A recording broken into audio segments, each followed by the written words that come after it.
Introducing you to people across North Carolina and around the world who put their Catholic faith into action. This is FaithWorks on Catholic 540 AM Divine Mercy Radio. Now, here's your host for FaithWorks, Ellen White. Hello, everyone, and welcome to another edition of FaithWorks on Divine Mercy Radio. Our show highlights individuals through God's grace who put their faith into action daily. Amazing people who have an interesting, sometimes overlooked impact on our Catholic faith. On FaithWorks, we share their stories. I'm your host, Ellen White. This Valentine's Day, we're taking a deeper look at love, not the kind that fades with time or feelings, but the kind that endures, sacrifices, and builds something lasting. Recent reports, including one from the Heritage Foundation, have pointed to what many of us already sense, that marriage and family life are under real strain in our culture.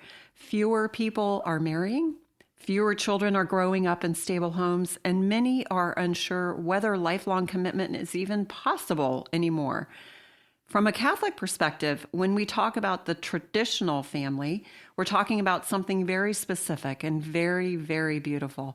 A lifelong marriage between a man and a woman, open to life, rooted in faith, and lived out as a daily gift of self. The Church teaches that the family is the first school of love, where children first learn who God is by watching how they are loved. That's why interviews like today's matter so much. Rather than statistics or headlines, we want to listen to lived wisdom, to people who have walked the road, weathered the storms, and remained faithful. Elaine and John have been married for 53 years. Together, they've built a marriage, raised a family, and lived out their faith in the ordinary, often unseen moments of daily life. Their story reminds us that strong marriages don't happen by accident. They're formed through faith, commitment, forgiveness, and love that chooses to stay. On this Valentine's Day, my hope is that their witness encourages couples, strengthens families, and reminds all of us that lasting love is not only possible, it's worth striving for. Welcome to Divine Mercy Radio, Elaine and John. Thank you for having us. Good morning. Thank you. It's such an honor. You know, we were just discussing before the interview how we first met, and it's been so neat to watch from afar the two of you sitting across the aisle at St. Catherine's Daily Mass, and just to have these encounters and this beautiful community to be a part of. So thank you so much for your willingness to share. You're welcome. I don't know about willing, but here we are. All right. So we've got several things that I want to go through. We'll talk about your faith backgrounds before marriage, how you met and eventually married. And then, family life and raising children. All of this is important, but I really want to focus on the segment where we talk about marriage as the first school of love and how that's so important. And then any final thoughts you might have to share with our listeners. So let's start. What was faith like for each of you growing up? Let's start with you, Elaine. Well, for me, my father was a Catholic. Okay. And my mother was a Baptist. So I was baptized. I'm the oldest of 8. So I was baptized because I was the first child. But my father didn't practice his faith. And so I was brought up in the Baptist church, but it was kind of sketchy because, there isn't any requirement to be at church every Sunday. You just, it's here and there. It's sort of like sparse. It wasn't any kind of commitment. There was no consistency with your attendance. Thank you. So, Okay. So I'm trying to visualize this. So your dad was a fallen away Catholic and your mom was Southern Baptist. So was there a tug as far as your mom was concerned? We've got to do this. We've got to go, or not really? She would kind of lean on your dad. And there was never really any kind of deep conversation about faith or anything. Okay. No deep conversation. So what was it that switched for you? At what point did you realize, wow, I want something more than what I'm getting? Well, I just always felt that I walked with God. I always felt God's presence in my heart. Okay. I never felt alone because I was kind of I was lonely, but I just understood that he was with me. That's I a don't gift. know where that came from. That's a gift from him. Yeah. Yes. Yeah. That's a grace. And I knew he would take care of me. So that's what I had. That's what all I had. That's what led you. Yes. So, and growing up, you didn't have any consistent church attendance. No. And we went to Sunday school, but it was like these stories in the Old Testament a lot of times. Yeah. Right. And right. I just really didn't get anything out of it. Yeah. So I just really had very little. I was just naive and innocent, and I just knew God was there for me. Yes. Well, and it seems like you really did have an encounter at some point early on so that you knew that you were not alone. That's a gift. A lot of people do not have that. Right. How about you, John? What was your experience like? Well, I was a cradle Catholic, and my family were good Catholics. They went to church, and my parents always went to church, and they were very faithful, very devout Catholics. So I inherited from them. And by the way, I'm one of 12. Where do you fall in that line? I'm fourth to the oldest. Okay, so 2 older children. Three older children. Yeah, right. Of large families. Yes, 2 children. Right, you have a large families. Yes. Yeah. So you learned cradle Catholic. You learned, and what was it like with your parents in the home as far as the faith was being practiced? Well, I mean, we thought we'd do the right thing. I mean, they always were very, they were just good people. They were real solid people. My mother was a saint, obviously. Oh, she sure was. Oh, yeah. She was a beautiful woman. I learned a lot from her. And it's interesting that you're bringing up just the lived witness, the lived quiet witness. And there are a lot of us that had reversion experiences when our kids were younger, and we saw the beauty of the church that wasn't being proclaimed necessarily. So we felt like it was incumbent upon us to kind of force feed instead of doing, the quiet witness. So that's beautiful. Thank you so much for sharing. Well, my mother, I didn't realize this when she was doing it. She would stand outside the room in the hallway at night and say these prayers. She had, like little prayer cards, and she said a bunch of prayers. And now I know what she was praying for. She was praying for her family. Yes. There's no doubt in my mind. No. Yeah, that's beautiful. I know that as we get through this, we're going to learn a lot more, I think, about your mom, John, because these witnesses are transcendent, and they stay with us for a long time. All right. So what did you both learn about marriage and family from your parents? It's very opposite, because my family, my parents never got along. They fought all the time. Yeah. And we often wondered later on, why did they ever get married?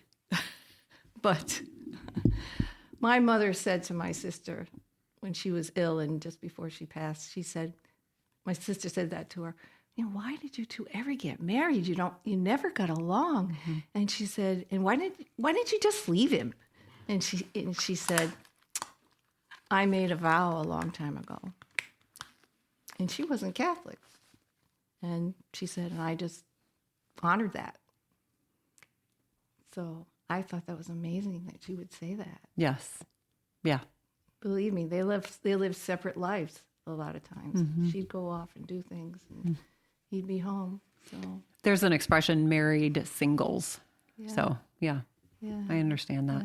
And my father, to his credit, he always just worked very hard and supported the family. He didn't, just walk out because they didn't get along. Mm-hmm. Something must have been there. I mean, they married and they had 8 children. How about you, John? Well, the joke was my mother never worked because, she never worked outside of the home. But anyways, my father was a great worker and he worked so hard all his life. Sorry. And they just supported the kids and they supported each other and I guess that's the way it was. And they were very, everything was based on Christian, ideals, Mm-hmm. His father was amazing too. I mean, that man sacrificed so much for his own brothers and sisters when he was growing up. You can tell the story about that. Well, he actually got a scholarship to go to college when he's in high school, but he didn't go because he needed to stay home to take care of his family. This is up in Vermont. Yeah, this is up in Vermont. Because his father was not a good guy, and basically abandoned his mother and his family. So he was the oldest one there. So he stayed home and took care of his family, his brothers and sisters, and his mother. He was a healer. Yeah. Yeah. Worked on the farm. Oh my goodness, so hard. Worked on the farms up there. Mm-hmm. Thank you so much for being so honest and authentic. And little did I know that by saying that to you, and how important that was, that you are. So I really, really appreciate this because this speaks volumes. So many people need to hear this. This is love lived. Mm-hmm. And this is how we grow in the midst of it. All right. So how did the two of you meet? I want to hear this story. It couldn't have been. I think that God is just, and the Holy Spirit has wanted me to be in the church because I was baptized Catholic. So the power was out one evening, and my mother would go to bingo at a Catholic church, St. Anne's Church in Belleville, Connecticut. And my mother and I didn't get along too well, and I was just barely 16. So, but this day I was bored because John, stop tapping.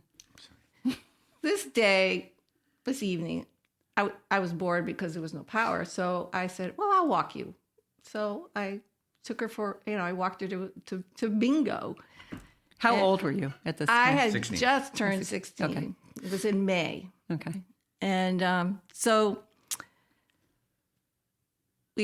on the way to this church, there's a manufacturing plant, a lot of these textile mills up in Connecticut. And because there was no power, there's a platform out there where they get their deliveries. And there were a bunch of guys out there. And I'm walking by with my mother, this cute little 16-year-old. And I can just feel their eyes burning on me. Oh. They were just, they're just out there, and how group of guys. So I brought her to church, and I wasn't going to stay because bingo, I'm not going to stay for a bingo with my mother. So I walked back. Of course, I had to walk back by that platform. And I just piped up and said, "Don't you work?" I thought you said, "Don't you ever work?" Don't you ever work? Well, maybe it was ever. Yeah. So what did you say? I said, the power's off. We can't work with the power's off. Or whatever. Had you guys had any encounter before this at all? No. Okay. No. And then, so what happened was, so she continued walking, but she really smiled at us. I was nice about it. Yeah. I really was. So the building was located on the corner, and I knew she had to walk by the backside of the building, towards the other end where there's some dock. So this other guy and I ran through the building and ran out to the back dock, and she walked by, and of course, we were out there to harass her some more. And had this not happened, we would have never, ever met, because our circles, even though he didn't live that far from me, our circles were totally different. We would have never met. Did you go to the same schools? Or no? That's a long story. Okay. We graduated from some of the same schools, but we never crossed. Yeah. That's so interesting. So, I mean, what drew you together in a deeper way after this encounter of recognizing each other? Well, Where back did in it go? those days, there were a lot of kids because people had big families. Right. And the teenagers would be outside in the evening. Right. And we had a mill house, big porch on the front. We'd all congregate out there. And he'd go by in his GTO and just park it. You know how he's very friendly. And get out and come up and just join us. So that's how it happened. So that's how we got to know each other. So the rest is history, as they say. So how long after that first encounter did you guys get married? Oh, it was a long time. Yeah. It was about 4 years later. Okay. But he went to the junior prom with me and the senior prom. Yeah, so we dated a long time. Okay. Yeah. Okay. So about 4 years after that initial encounter. Yep. All right. So looking back on your wedding day now, what did you understand about marriage then? And what do you understand differently today? I mean, this is such a loaded question for 53 years. What would you say? John, what would you say to that? Well, I realized when we were married that marriage is a lifetime commitment. So that is what I kind of, you say your vows, and so you're supposed to, work together, right? Even if you're, no matter what, you just got to do that. Now, that was then, and of course, now I realize that marriage is, part of it is perseverance. And being able to keep adjusting your own self to your spouse's issues and things, and your family. Of course, your family is very important. If you have children, life is full of challenges, and if you don't make adjustments and renew yourself, so to speak, then it's not going to work as good as you should. So renewing yourself. Obviously, we're talking about the church and the importance of a close relationship with God and the church, because through that grace, I'm always amazed, outside of the church, how couples and families can, face these incredible challenges in marriage, with children, raising children, whatever, without it. I don't know how. Obviously, it's not working very well when he's not there. They're not in the church. Right, right. And children, how many children did God bless you with? And what was that like, working and raising children at the same time? That was very difficult. Yeah. But how many? We had 3 daughters. Okay. Recognizing how important work was to support your family, but you didn't live to work.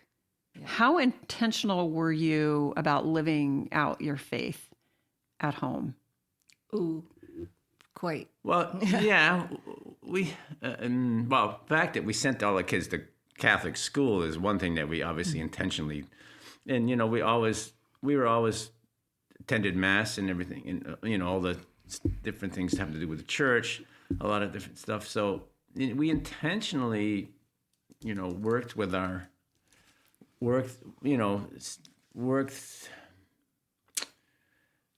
helped our family believe because we believed. So I think that helped by just. See, faith was not faith. Mass was not an option because he was a great example, a strong, faithful man. So Mass was never an option, and the girls knew that. You mean missing Mass? Missing Mass. Yeah. Going to Mass was always. We went to Mass. We went to Mass even if it was a foot of snow on the ground. Because we weren't that far from the church, so we went without question. Yeah, we went out without question. Were you daily Mass goers at that point? No, we were too busy. Right.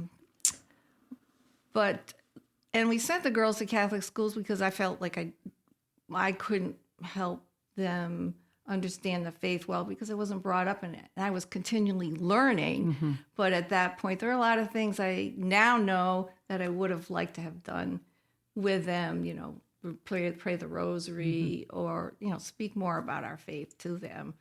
But they know now, so it's okay. It's in God's time. Yes, in God's time, and we're all on this journey. We found, I've realized, and even there's surveys that back this up, that, a good father that is very faithful, actually, the children are more likely to continue on with their faith if the father takes them to church. A strong witness. A strong witness. So I think that helped us. And he was. Yes. He was. I just had a flashback to something that I read about Pope John Paul the Great and his memory of his father. And he said that countless times he would come in, this was after his mother had passed away, and they were living in a little apartment, into their apartment at night, late at night, and his father was on his knees praying. How many stories I've heard about kids that have witnessed that with their dad. I mean, it's the same thing. I think this is going to be the resounding theme of this interview. It's just the silent, quiet witness, not being preachy, which is something that I really struggle with and need to work harder at, because I feel like my words are more effective, but they're not. All right. If you're just joining us, this is Ellen White with FaithWorks on Divine Mercy Radio.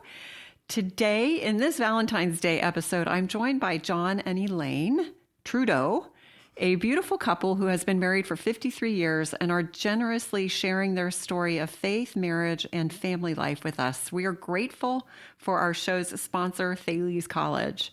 All right. So, we've talked a little bit about this already, but, marriage is the first school of love. What do you think children actually learn about love by watching how their parents treat one another day in and day out? I think, Elaine, especially with your own experience with your mother and knowing, growing up that there was so much tension between the two of them, your mother and your father. What would you say to that question? I'd imagine you were very, very intentional about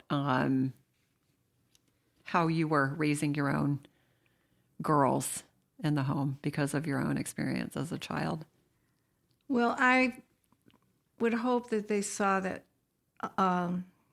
marriage is unconditional. And you have to be forgiving. Forgiveness. That's huge. Yes, it is. And you have to be kind to each other. There are times when you're having a good fight. And we had plenty of those, didn't we? And one of you has to take the initiative to be nice to the other. And even if they're still, not happy with you, you keep doing it, and then eventually they can't take it. They have to. Right. Exactly. They have to let it go, kind of thing. So you have to realize that life is a struggle, relationships are a struggle, and you can find solutions to them. But most important, you have to be there for each other. That is just really what is the most important thing. So just realize that God is there for you, and do the best you can, and it'll pass, and you'll be stronger for it. Mm-hmm. What do you say, John? Amen. My wife was very much better at smiling, even when I was, being a grouch. She would be the one that would, sort of, what'd you say, kill him with the love. Yeah. Mm-hmm. So she was very good at that all the time. Sometimes I was a bigger pain than I should have been, but she always came through and was the first forgiver, and then I had to forgive her. No, I had to, that was her. She was very good at, helping me straighten out. What did Father say this morning in his homily? He was talking about just, planting that seed. Mm-hmm. That's all we've got to do is just plant that seed. And it's amazing. We hear so much now about how courage is contagious.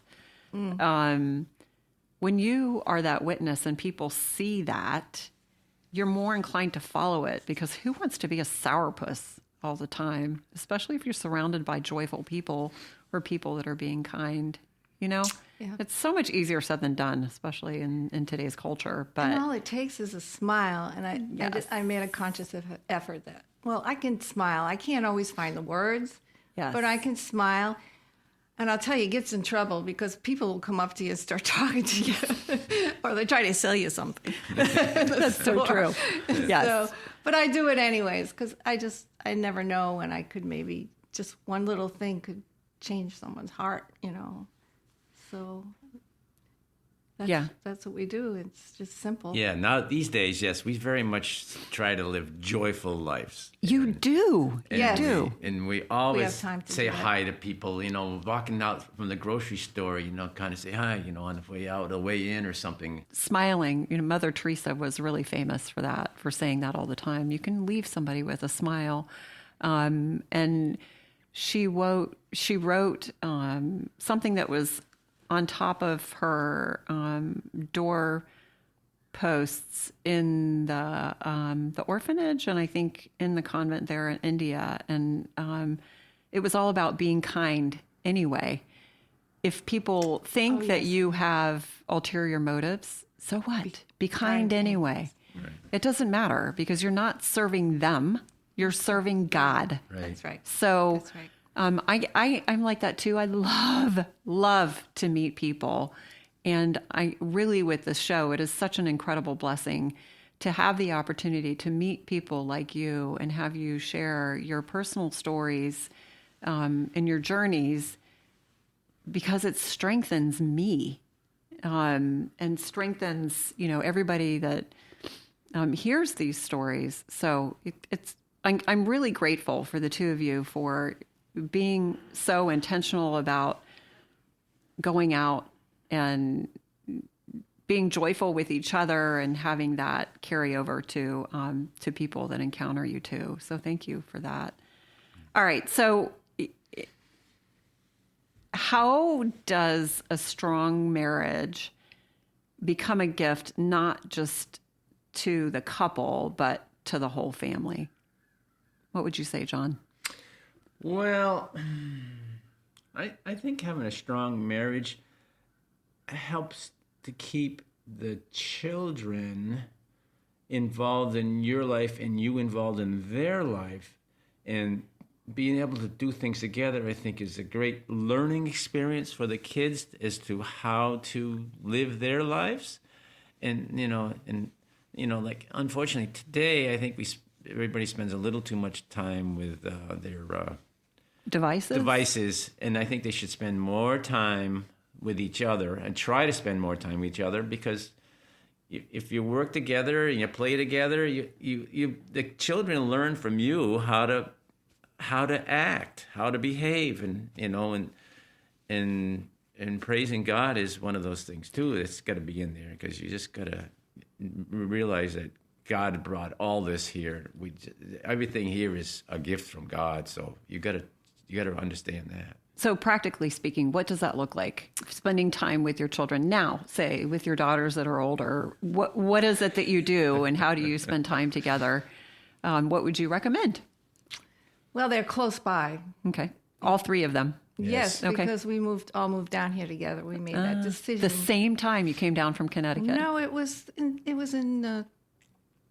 in steps, because we were still working. Okay. So we, as a family, we discussed it and what was happening and where we were and the changes we were looking for. Mm-hmm. And we all agreed either we all moved or we didn't move. Yeah. So we ended up, we were able to purchase a house down here. Our marriage also kind of extended into my family. My mother... How many years at this point had you been married when you recognized this was starting to happen with your mom? Oh, it was almost from the beginning. Okay. She didn't like my husband. She did at first, but then she didn't like him because he could be a little arrogant back then. And not John. Yes. And so and she didn't like the Catholic faith because she didn't understand it anyways, but she wasn't allowed to come into the baptism of her firstborn, me. And so she just had a chip on her shoulder about that. What do you mean she wasn't allowed to come into the baptism? Oh, for some reason, the local priest at that time, actually told her father that since he married a non-Catholic that he really wasn't welcome, which is a bad Wasn't welcome. That wasn't a teaching. And she wasn't allowed to go teaching. into the baptism. And Which is she, stupid. and then my father was told that he wasn't welcome in the church because it was a mixed marriage, and my mother wasn't willing to become Catholic. Because of that experience. So life goes on, and at the end of her life, when she was ill, and she came around. She softened up to him as years went on, because she saw how good a husband he was and good to our grandchildren, and that we had a good marriage. When she was ill, she said to him, "Please pray for me." And that always touched his heart. Yeah, so she came around. She realized how his faith was, and she asked him to pray for him. And then my father's story is even a little more interesting. He would say to me at different times, he goes, he says, "I remember all my prayers." This is after my mother had passed pretty much. And he said, "I say them every day," because he was, he went to Catholic school himself. And then he got Alzheimer's, and my brother and sister really took really good care of him at home. But then it got to the point where he needed to go into care, and so they were having trouble getting into a home. And so my husband was able to get him into Matchelitis, which is a Catholic nursing home. And it wouldn't have been their first choice, my family, but he was able to get in, and they took wonderful care of him. Well, wasn't he able to go to Mass every single day and receive the sacraments? And he died in the home. He was only there a couple of years. And he was so jolly. I mean, he turned into a man with Alzheimer's. Sometimes people get very mean. He was funny. He had nurses laughing. They loved him. He was just a different person. And when he died, we were here in Connecticut, in North Carolina. We knew he was like in his final stages of his life. And so on Divine Mercy Sunday, we arranged a it was just a phone call, wasn't it? phone call. Yeah, it was, but it was actually a FaceTime. Okay, yeah, that's right. And he was being heavily medicated. So my brother and my sister were there. My brother had become a Catholic. My sister didn't understand it, but she was just very accommodating. So we said, we'd like to do the Divine Mercy Chaplet for him. With him, right with there. him then. So we did.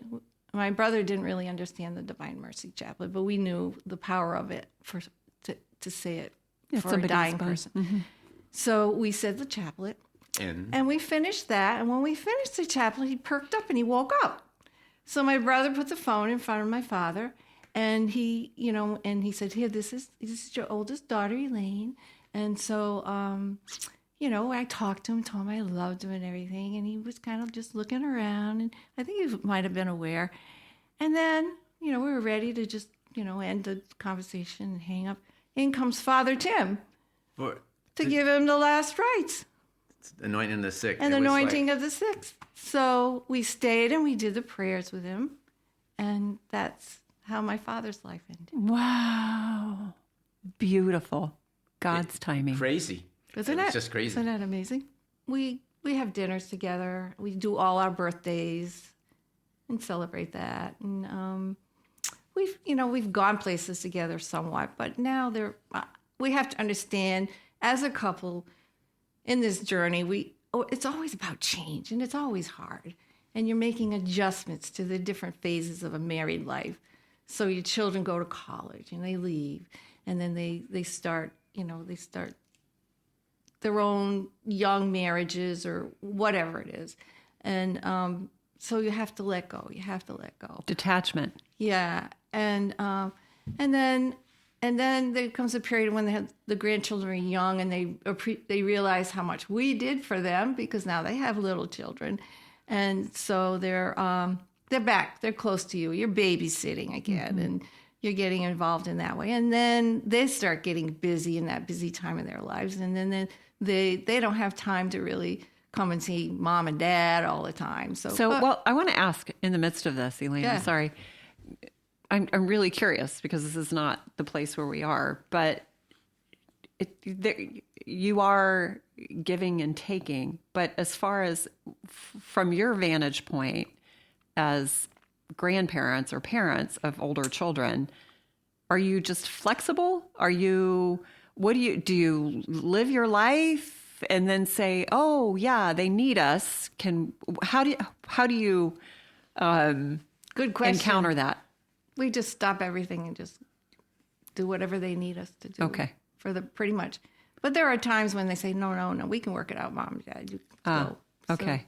Because So they you're know just we pretty won't. much available to them when they need you at the being drop that of a hat. Being that they, they're also close. And, and our daughter Anne, with the 4 grandchildren and her husband, they just live like 10 minutes from us. Okay. And like we said, right now, because of the situation with our middle daughter's work, she moved back into our house for a while, for the next 2.5 years. And so they're so close that it's easy, if they need something, you're there. Yes. You're available instantly. We're not like 1,000 miles away and you say, oh, I wish you could do something. No, they're there. And they know that we're here. And if they need something, they can call on us. And no matter what, we just do it. So, and you asked about what children learn about a marriage. Mm-hmm. And they have learned from us that we have sacrificed so much. They saw it and we lived it. And they do the same thing. Mm-hmm. So that is, they've sent their children to Catholic schools and paid tuition. And I guess as a testimony to him and our marriage, they're all still in the church. And that's pretty amazing. And I hear these terribly sad stories. So many of our friends, their children have left the church, and it's just, I don't know what to say to them. God blessed us. I mean, Yes. Silent witness. That's the key. I mean, you sacrificed, you lived it, you loved. yeah. You loved deeply. All right. So you mentioned this, Elaine. We hear often today that marriage and traditional family life are struggling. And from your lived experience, why does marriage matter, especially for children? What'd you say? I think it's so important that children have a stable and secure home. If they know that the parents are going to be there. It's just the whole marriage, God's plan is that it teaches the children valuable life experiences. It helps form a healthy human being. And it's very difficult to do that without 2 parents and a stable marriage. It's very difficult. What about for those that are tuning in that don't have a stable marriage and they desire that? What would you say, John? In some way, like I said, we have a daughter that's a widow, and but so she's a single parent, but she works hard at taking care of her daughter wonderfully, and so. And I thankfully, think it's commitment. It has to be a commitment, even if it's unstable. You have to be committed to your children. I believe, it's just a big commitment to your children. It's not like, oh, I want to go out and have fun with my. It's not about me. We never. Can't be. It's not about me. It's about the children, I think, and what is best for them, because, that's what it needs to be. Otherwise, And every day I pray that God will, we will do His will, and I ask Him, show me what that is today. What does that look like? And also for my children, I pray that they'll follow His will and show them what it looks like. And this is the will of God. This is His plan, And it works. I mean, he's pretty brilliant. Right. Exactly. Omnipotent. Okay. Omniscient. Created the stars. I was walking the other day and it was dark outside and the stars were out, and just thinking about the fact that he placed them there and he created me. It's scary. It is. I know it is. Unbelievable. Yes. And All right. nature is beautiful, Yeah. and I enjoy it as much as anyone else. But who's the creator of that? Let's remember that. Exactly. All right. So what helped you both persevere through difficult seasons that you encountered? Well, I know what I did. I was on my knees. I'm telling you, I Yes. was on my knees a lot at Mass, and I would just look up there and I'd say, oh, Lord, help us. Help me. Yeah. I can't do this without you. I can't say do that a it lot. without- Oh, Jesus yes. mercy. Right. And Adoration Chapel. Did you have an Adoration Chapel up in Connecticut? Oh, well, funny you should say that. Yes, we did. Here we were, compared to how big the parish is down here, it wasn't nearly as big. Oh, not nearly, not And- even close. And we had this woman who was a former religious, had a desire to start a chapel. And so there was a group of people, and they did it. And they had more than one parish. And it was 24/7 adoration. And we did that for 15 years. 15 years. So on Wednesday mornings, the middle of the week, hump day, we would go to adoration from 5 to 6 in the morning. The two of you together. of us. And you're both working full time. We're Right. working full time. We have children in school and then in college and all through that. It was 15 years of that. Well, I think you just ding, ding, ding, ding, shared the secret. Oh, well, I'll tell you, looking at that monstrance, I remember what it looks like. And I remember when times are difficult, sometimes I just close my eyes and I can That's see what it. you picture. I can see it, and I can see the chapel, and I can see Joseph on one side and the statue and Mary on the other. So did you come here and have the same adoration hour? Or did... We haven't committed to that. We've just been off in a lot of directions, Right. going back to Connecticut a lot. Right. And there's just been a lot. So I get it. We haven't, but we go to Mass every day now. Yes. So when the host is raised, that's when I do my adoration in Mass. There you go. That's beautiful. What were you going to say, John? Well, we do go to Mass almost every day now. It's, once we miss it sometimes because it just doesn't work out. But we also say the Rosary and the Divine Mercy Chaplet and some other prayers together every day. Now, we never did that at first for many, many years. And when COVID hit, we decided we needed to start praying together. And I'll tell you, it's very difficult to do prayers together, even though you've had this relationship for so many years. There's something very intimate about praying with your husband. It's very, very difficult. I have heard that from countless individuals Yeah. and professionals too, that it's even more intimate than the most intimate thing that you can do with your spouse is praying together. So yes, you obviously highly recommend that. And you've experienced fruits from praying that too. I also think that it's important to mention that it's like training for a marathon or, starting an exercise program or New Year's resolutions. We have these great intentions when we first get started and then give up because we bit off more than we can chew at the beginning. I think the same is the case for, wanting to pray all these prayers together and, we're not doing it all, so we need to stop. No, just pick one little thing that you can do together to start, and then you'll see the fruit from that and carry that forward. Try to make a commitment to do it. You say, well, even if you're off and something happens, well, don't say, oh, forget it. We just never. But come back to it. Don't be afraid to come back to it. Just keep working at And it. sometimes we're kind of moody and we sit down. We got to say our prayers. Sit down. You start saying it. I believe in God, the Father Almighty. And you can't stay in that mood. You've got to let it go. And so that helps. And then sometimes we're so busy, we're like, well, we'll do them in the car. Right. We'll do the rosary in the car. Right.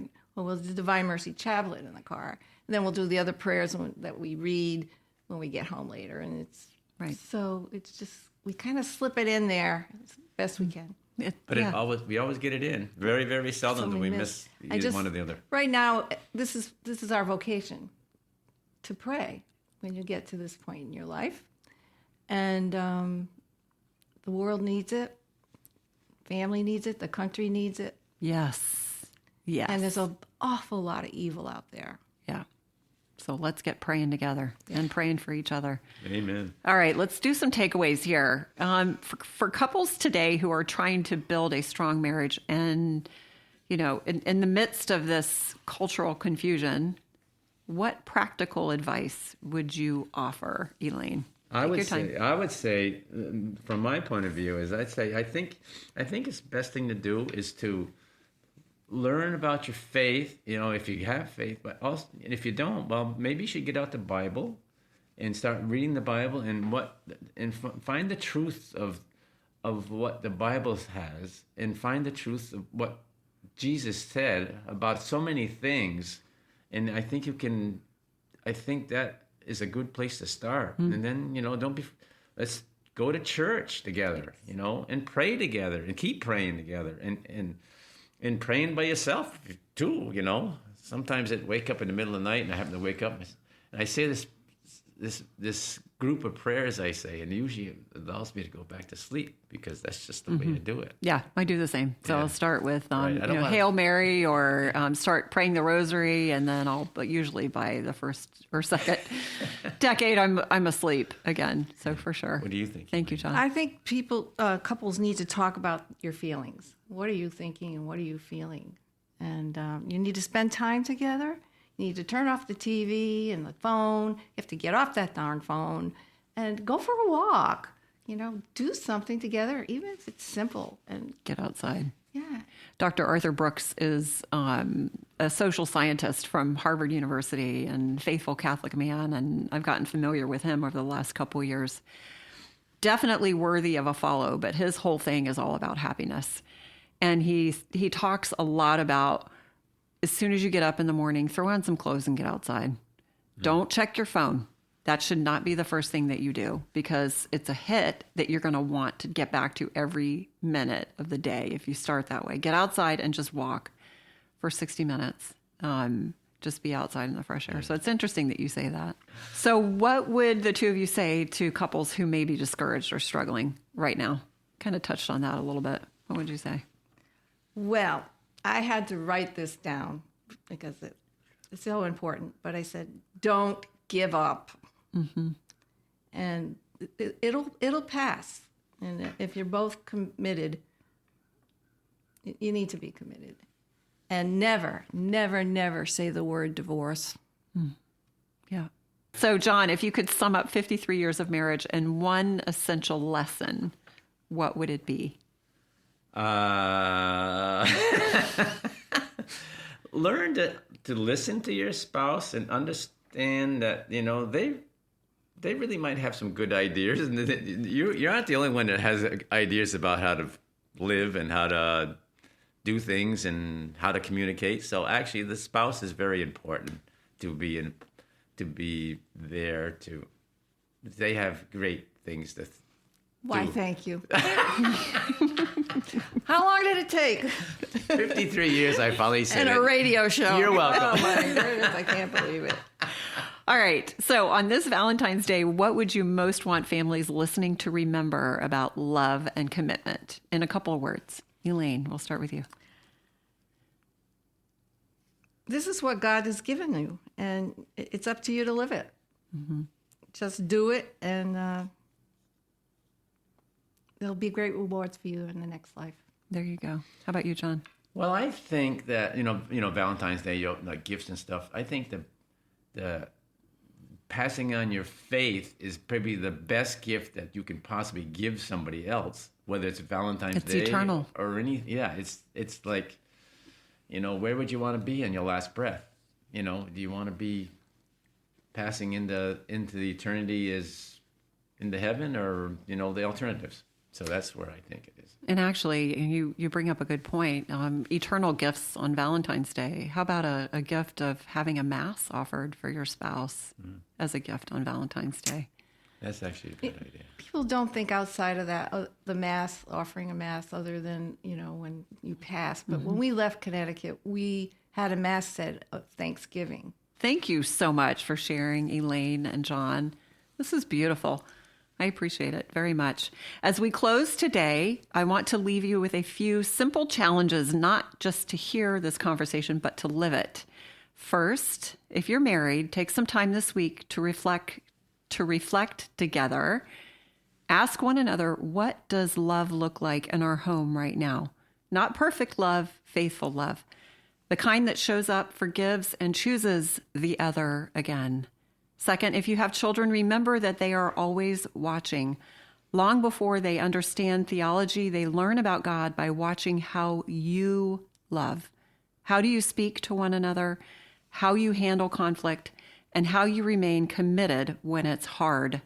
Third, if you're struggling in your marriage, know this: you are not alone, and your story is not over. Reach out to a trusted friend, your parish, or a faithful counselor, and invite help in. Love grows when it's supported. And finally, for all of us, married or not, let's recommit ourselves to strengthening families by encouraging good marriages, supporting parents, and being witnesses to hope in a culture that desperately needs it. On this Valentine's Day, may we remember that real love isn't just something we feel, it's something we choose every day. If you've missed any part of this episode or want to catch up on past conversations filled with inspiration and hope, you can find them all at divinemercyradio.org. Just click on local shows. And don't forget, you can take FaithWorks, let me start that again.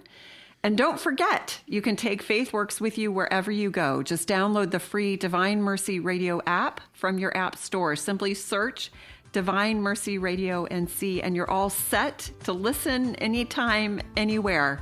Let's keep each other in prayer. God bless.